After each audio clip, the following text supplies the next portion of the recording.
Hi, my name is Elena, and when I was a senior in high school, I was given the opportunity to graduate early.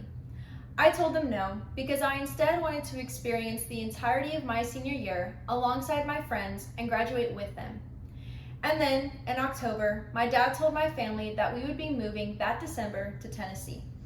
So, I graduated with none of my friends, surrounded by people who I did not know. This is just one of my experiences of being a military child. Today, I will be informing you of the challenges that military children face, how it can affect them, and how we as a community can help. On militarychild.org, the Military Child Education Coalition, also known as the MCEC, has a document that provides both the benefits and the challenges of being a military child. We can see that military children primarily struggle with change. According to the USO, military families move approximately 6 to 9 times during a child's education years, which is more than 3 times the national average. Because military children move so often, they struggle with losing their friends and once again being a new kid, having to make new friends. They're also thrown into an unfamiliar environment, which means different schedules and different scholarly expectations. Some children live overseas and experience culture shock, which can deepen the feeling of a lack of belonging or no sense of home. Another challenge military children face is having one or more parent leave due to training or deployment. According to the MCEC, this can negatively affect schooling and cause acute stress, mood, and behavior disorders.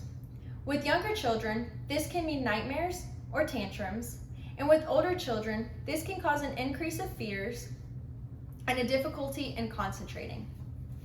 Although military children do learn adaptability and resilience, they still struggle with their mental health. In 2024, the National Military Family Association partnered with Bloom to conduct a military teen survey. 1,634 teens responded. Although 8% said they felt they had a high mental well-being, 57% said they had a moderate mental well-being, and 35% said they had a low mental well-being. More than that, 52% had thought about self-harm, and 44% had acted on it.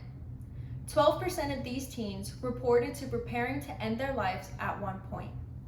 Surprisingly, 69% said they felt they did not need help with their mental health. On OperationHomefront.org, Mary Claire Kenny wrote an article called "What Military Families Want Civilian Families to Know," and she says, quote, "It makes a huge difference to receive extra support from your community, including from civilian families," end quote. So how can we help? This can be broken into 3 categories: practical support, community, and advocating. With practical support, we can help military families get familiar with their new environment, such as finding local resources. We can also volunteer or donate with organizations like the USO, the National Military Family Association, and Blue Star Families.